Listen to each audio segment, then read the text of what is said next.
She never imagined that the biggest dilemma of her life would begin inside her own home. When Naya's mother remarried, it all seemed like a normal attempt to rebuild a family after loss, but no one was prepared for what came next. If you're drawn to stories that challenge right and wrong with truths few dare to tell, subscribe to the channel. Here, every episode asks a question you may not want but need to hear. There was no noise that Saturday in Seattle, just the muffled sound of rain against the windows of the new house. Naya still couldn't call it home.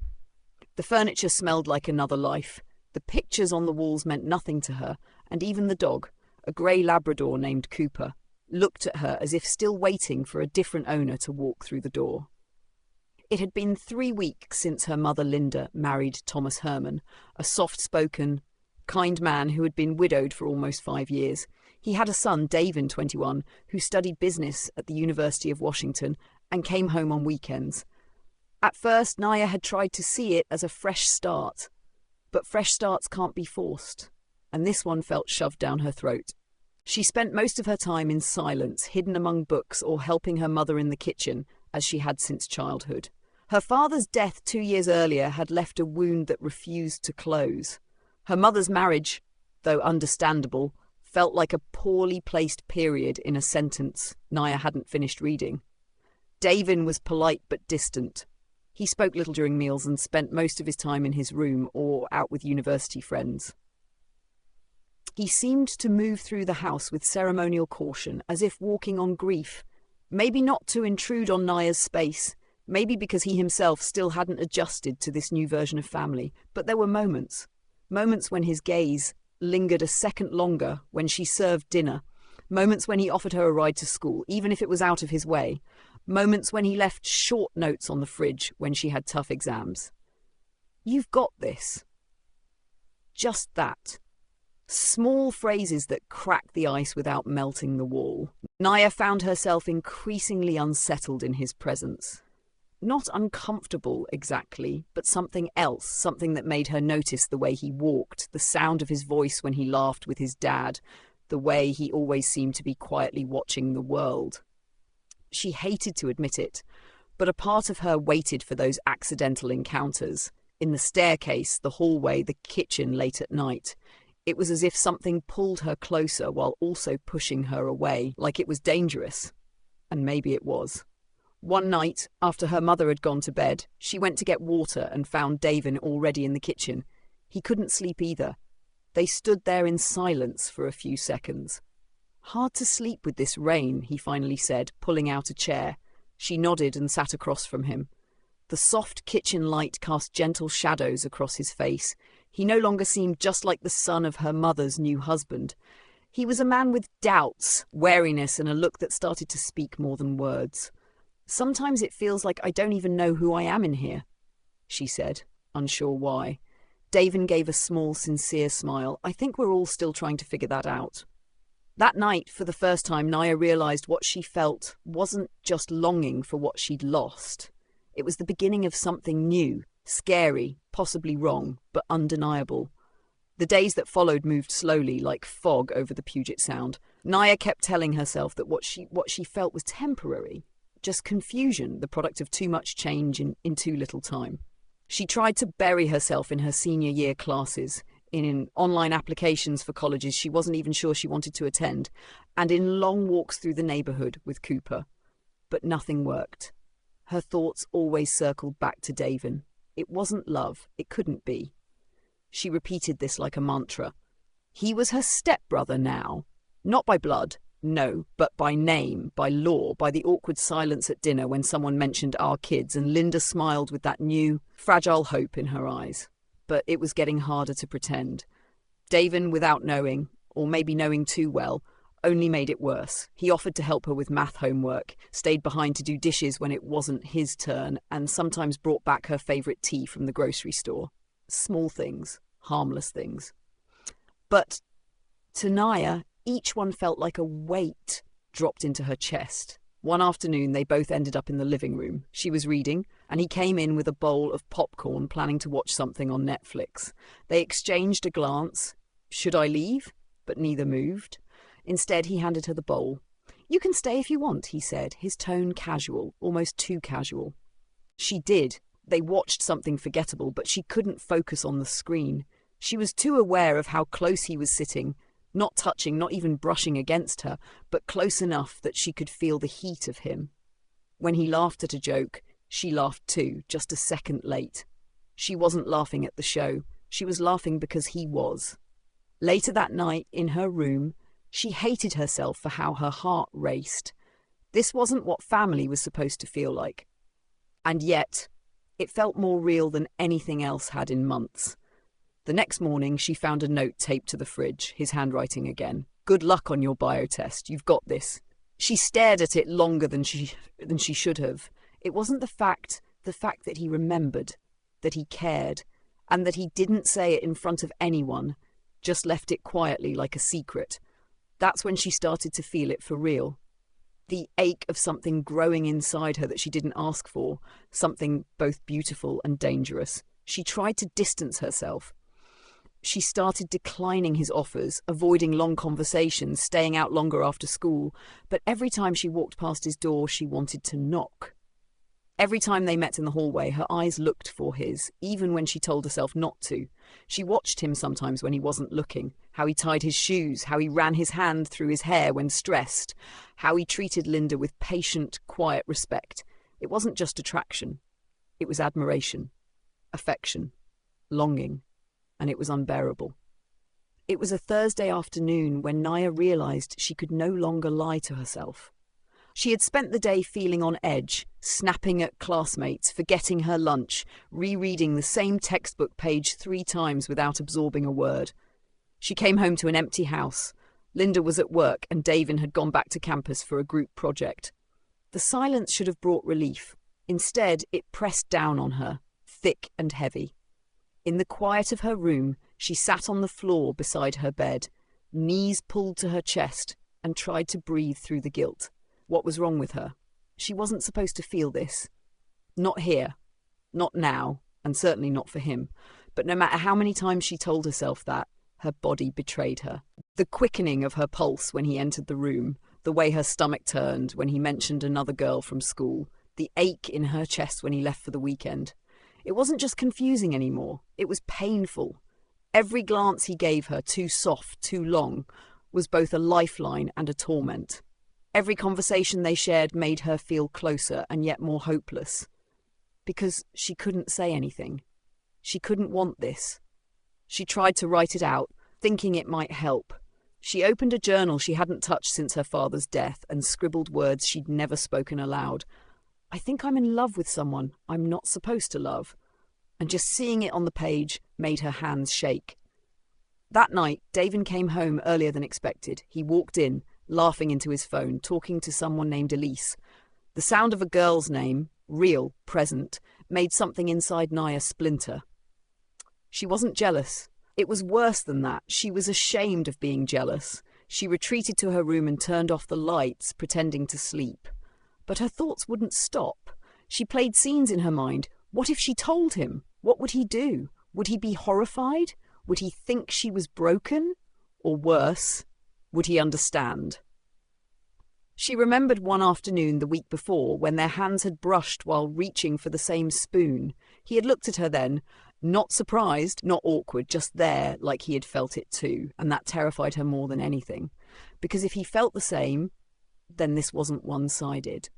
And if it wasn't one-sided, then it was real. And if it was real, she didn't finish the thought. Instead, she lay awake until the early hours of the morning, staring at the ceiling, caught between a truth she couldn't speak and a silence that was slowly destroying her.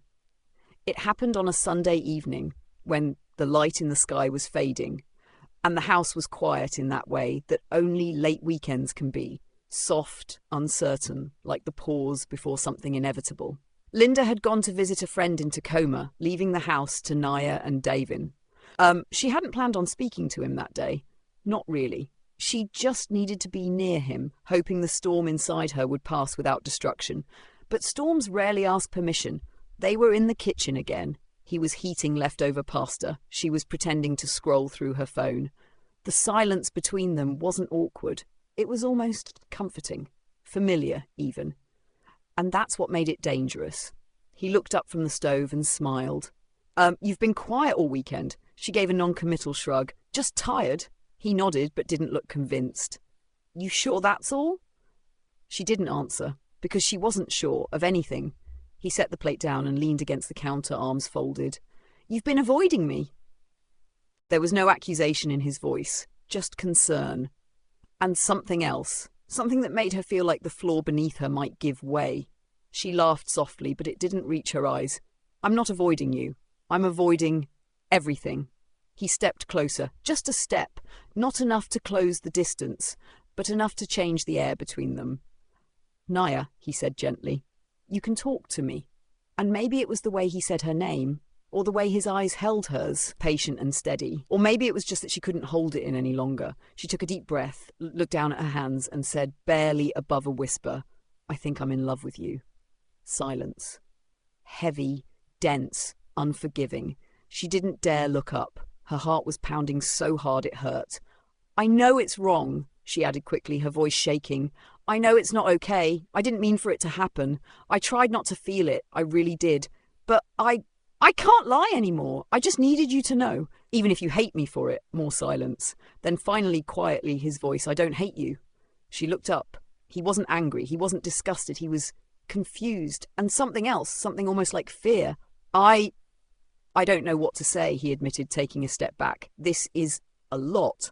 I know, she said, feeling the tears sting her eyes. I didn't expect anything. Naya, he interrupted, his voice soft but firm. I need time to think, to process. She nodded. Of course he needed time. Of course.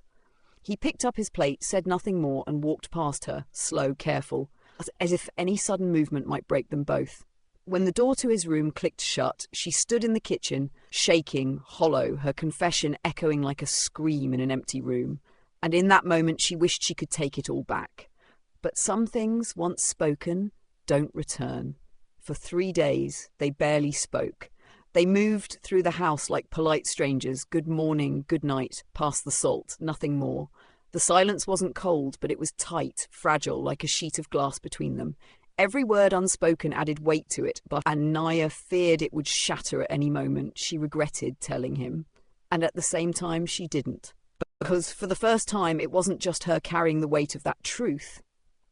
Now he knew, and he hadn't run away. Not completely, but the waiting, the not knowing, was unbearable. Then came Wednesday night. She was in the backyard, sitting on the wooden steps behind the house, wrapped in an old hoodie that still smelled faintly of her father. The wind was cool, the stars were half hidden behind drifting clouds. She didn't expect him to come out, but he did. He sat down next to her, not too close, but not far either. He didn't look at her, just stared out into the dark, his hands clasped loosely between his knees. I thought about not saying anything, he said finally, just pretending nothing happened, but that felt worse. She waited, her chest tight. I've been trying to figure out what this is, what I feel, whether it's just confusion or timing or something I'm not supposed to feel either. A pause. But it's not confusion. He looked at her then, not with fear, not with shame, but with something deeper, recognition. I think about you all the time, he said, more than I should. Naya felt the breath leave her body, not in relief, but in something heavier, a truth too big to hold. I don't know what to do with it, he continued. We live in the same house, our parents are married. If anyone ever found out... He didn't finish the sentence. He didn't have to. But I know I don't want to lose you either. They didn't kiss, they didn't touch, they just sat there side by side, their hands inches apart, the night holding them like a secret. From that evening on, everything changed. Their silences were no longer empty, they were full of tension, of knowing. Every glance held meaning, every casual gesture felt like a risk. And yet they found themselves seeking each other out more often. Late-night conversations in the kitchen, small smiles in the hallway, quiet dinners where the only sound was the clink of forks against plates and the hum of unspoken things between them. They didn't call it anything. They didn't dare. But something had begun. Something quiet. Something dangerous. And neither of them could stop it now. It started with small things. A glance held too long. A shift in tone. The kind of subtle current only a mother could sense. Linda wasn't suspicious at first. She was grateful. In her eyes, Naya and Davin had adjusted better than expected, sharing space, laughing over dinner now and then, no obvious tension. For a while, she believed they were becoming the blended family she'd hoped for. But slowly, that belief began to crack. She noticed how Naya stopped calling Davin her stepbrother in casual conversation, how his name came with a softness, an almost imperceptible pause. She noticed how they lingered in the kitchen after she'd gone upstairs, how they avoided physical contact too carefully, as if aware of invisible boundaries no one else had named. Then there was the afternoon she walked in early from work and found them on the back porch, sitting far apart but with a silence so thick it made her chest tighten. They didn't flinch, didn't act guilty, but there was something in the air, tenderness, unspoken and unmistakable. That night, while they were out, she sat alone in the kitchen, staring at her mug of tea. The memories flooded in, of how Naya had clung to her after the funeral, how fragile she'd become, of how Thomas too had been grieving his late wife. She had thought the marriage would be a healing. Maybe for her it was, but had it created something else for the kids? Something she hadn't foreseen. She didn't want to assume, but she knew her daughter, and she knew that Naya loved deeply, fiercely, even when it hurt. So she waited, watched, and finally, late one evening, she knocked on Naya's bedroom door. "Can I come in?" Naya hesitated before answering. "Yeah." Linda stepped in, sat on the edge of the bed. For a moment, she said nothing. Then, "Is there something you want to tell me?" Naya's body stiffened. Her voice, when it came, was thin. "About what?" "I don't want to accuse you of anything," Linda said gently, "but I've noticed things between you and Davin." Silence. "I just need to know," she continued. Is something happening?" Naya's eyes filled instantly. She didn't speak, didn't nod, but the truth was already there. Linda exhaled slowly, closing her eyes. "I'm not here to punish you," she said. "I just need you to understand how complicated this is. Not because of blood, but because of how people see it, because of how fragile this family still is." Naya's voice cracked. "I didn't plan it, Mom. I swear I didn't." "I believe you." Another silence. Then Linda reached out, gently taking her daughter's hand. "You have to be careful. And whatever this is, it has to be something you're both willing to carry with honesty and maturity. Because the consequences won't just fall on you two, they'll fall on all of us." Tears spilled down Naya's cheeks, but she nodded. In that moment there was no anger in the room, only fear, and a quiet, reluctant understanding between mother and daughter. Love, even the purest kind, sometimes lives in the shadows. But shadows, Linda knew, don't stay hidden forever. The suitcase by the door said more than either of them could. It wasn't sudden. Davin had mentioned moving back to campus a few times, especially after the conversation with his father about focusing more on his senior year. But now that the moment had arrived, the air in the house felt sharper, thinner, like something was about to snap. He stood by the stairs, backpack slung over one shoulder, looking at Naya like he wanted to say something but didn't know where to start. "You're not leaving because of this, are you?" she asked quietly. He shook his head. "No, but maybe it's the right thing anyway." She tried to keep her face steady. "Right for who?" "I don't know," he admitted. "For everyone. For us. Maybe some distance will help us think." "You mean forget?" He didn't answer. Linda stood nearby, pretending to be busy with something in the kitchen, but Naya knew she was listening. Everyone was listening now. Every word between them seemed to carry weight. Later that night, after he left, the house felt too big, too still. Naya wandered into the garage where he used to keep his bike and sat on the old stool by the workbench. She thought of the mornings they shared coffee in silence, the late nights talking about books or music or nothing at all, the way their eyes met in the quiet, saying everything they couldn't speak aloud. Now those moments hung in the air like ghosts. The days that followed were slower, heavier. Davin sent the occasional text, safe, vague updates. "Long day, midterm went okay, hope you're good." But nothing deeper, nothing close. And that somehow hurt more than if he'd disappeared completely. Naya tried to move forward. She joined a study group, applied for a part-time job at a local bookstore, smiled when she had to, but inside she was unraveling, the kind of unraveling that no one sees, not even the people who love you most. She stopped journaling, stopped playing piano. The silence inside her was louder now than anything in the house. One night, Unable to sleep, she opened her phone and scrolled back through their texts. Stopped at one from weeks ago. Just 4 words. I miss this too. She stared at it for a long time. In the distance, rain tapped against the window. Seattle rain, soft, persistent, impossible to ignore, like the feeling that refused to leave her chest. Love, she realized, doesn't die with distance. Sometimes it grows louder in the spaces between. It began with a photograph.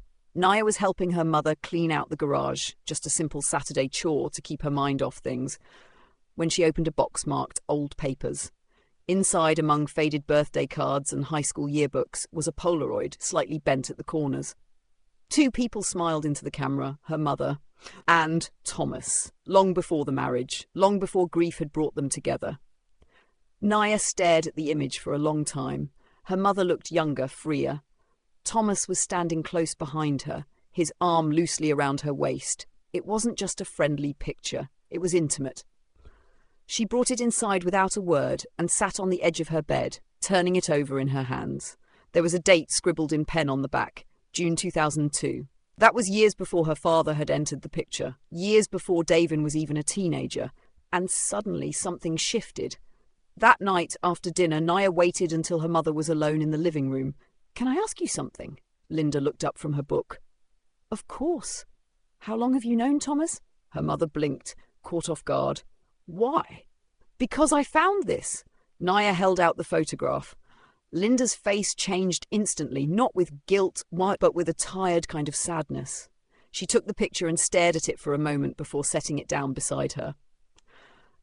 "That was a long time ago," she said, "before I met your father." "Were you together?" "Yes, briefly. We were young. It didn't work out." Naya's throat felt tight. "Why didn't you ever tell me?" Linda hesitated. "Because it didn't seem important anymore. Life went on. We both moved on. I loved your father, Naya. Deeply. And now you're married to him again, after everything." "It wasn't planned," Linda said. "Grief does strange things.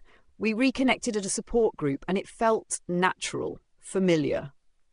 Naya couldn't speak. Her thoughts were racing. What did this mean? That their families had always been entangled? That this story, her story, had started long before she even realized? "You think this changes something?" Linda asked gently. "I don't know," Naya whispered. "Maybe. It just makes everything feel more complicated." Her mother reached for her hand. "Love is complicated, always has been, but what matters is what you do with it, how you carry it." Later that night, alone in her room, Naya looked at the photograph again. She didn't feel angry. Not exactly. But there was a heaviness now, a sense that her connection with Davin wasn't born out of coincidence or tragedy, but out of something deeper, something that had been circling around them for years. Some stories, she realized, don't begin where you think they do. The delay was only 2 days. At first, Naya didn't think much of it. Stress could do that, and she'd been living under a quiet pressure for weeks. But by the 4th day, the weight in her stomach became something else entirely. Dread. She walked to the pharmacy on a grey, windless afternoon, bought the test without making eye contact, carried it home in a paper bag that felt heavier than it should. She waited until the house was empty. 3 minutes, staring at the bathroom mirror, her heart beat deafening. Positive. The word didn't even feel real. She sat on the bathroom floor for what felt like hours. Time stopped. Her breath came shallow, and her body felt distant, like it belonged to someone else. It couldn't be real. It couldn't be this. They had never, not completely, but one night after Davin confessed what he felt, and she let herself fall into the warmth of that truth, boundaries had blurred. There were touches, kisses, moments too intimate for words. No lines crossed completely, but maybe far enough for this. She didn't call him. Couldn't. Not yet. Instead, she told no one. She moved through the days like a ghost, floating between classes, nodding through conversations, pretending everything was fine. Inside, a storm brewed. What would she do? What could she do? Tell him? Tell her mother? The thought of facing Linda again with this truth was unbearable. And Davin, he was trying so hard to do the right thing, to stay away, to protect her. What would this do to him? She stared at her reflection often now, wondering what kind of person she was, what kind of person she'd have to become. One evening, sitting in the dark of her room, she finally typed a message. "Can we talk? I need you." He didn't reply immediately. She watched the screen in silence, heart pounding. An hour later he responded, "I'll come tomorrow. Whatever it is, we'll figure it out." And for the first time in days, she cried. Not out of fear, but because in that moment she wasn't alone anymore. Still, the weight hadn't lifted. Some truths are too heavy to carry alone, yes. But they're even heavier once spoken, because then there's no turning back. Davin arrived the next morning just after 10. Naya was already sitting on the back steps, wrapped in the same hoodie, hands clasped tight in her lap. She didn't look up when he walked over. She didn't have to. He sat beside her, quiet at first. Then, "You look like you haven't slept." "I haven't," she said. He turned slightly, concern etched in every line of his face. "What's going on?" Naya took a breath, the kind that feels like stepping off a ledge. "I'm pregnant." Silence, the longest of their lives. He didn't flinch, didn't speak, just absorbed the words like a wave hitting stone. Finally, softly, "Are you sure?" She nodded. "I took the test, twice." He looked away, jaw clenched. Not in anger, just fear. And something deeper, responsibility. "I didn't tell my mom," she added. "Not yet." He exhaled. "Okay," she blinked, confused. "Okay? I mean, we'll deal with it, together." His voice was steady. Not certain, not cheerful, but anchored. "We'll talk to her," he said. "We'll figure out what comes next. I'm not running from this, Naya. I'm not running from you." She finally looked at him. His eyes were tired but clear. "Even if people don't understand?" she asked. "They won't," he said. "Not all of them, maybe not most, but that doesn't make it wrong." She let the words settle in. Not wrong, just complicated. That afternoon, they sat with Linda in the living room. There were tears, shock, silence, but not fury. Linda cried quietly, held Naya's hand tightly, and listened. When they finished explaining everything, she didn't yell. She didn't storm out. She just said, "Then we do this with honesty, no more hiding." The days that followed weren't easy. Conversations were awkward, plans uncertain, but there was something new in the house now, an openness, a fragile kind of peace. Naya and Davin didn't define what they were. They didn't have to. They studied. They worked. They took things one step at a time, always aware of the world outside, but no longer prisoners of it. Sometimes they still sat on the back steps together, still watched the rain, still fell into silences, but now they were safe. There would be judgment, maybe even distance from people they loved, but there would also be truth. And truth, they'd learned, is a kind of freedom. If this story made you feel something, if it made you pause, question, or simply see love from a different angle, consider subscribing to the channel. Here we tell the kind of stories that don't offer easy answers, only honest ones.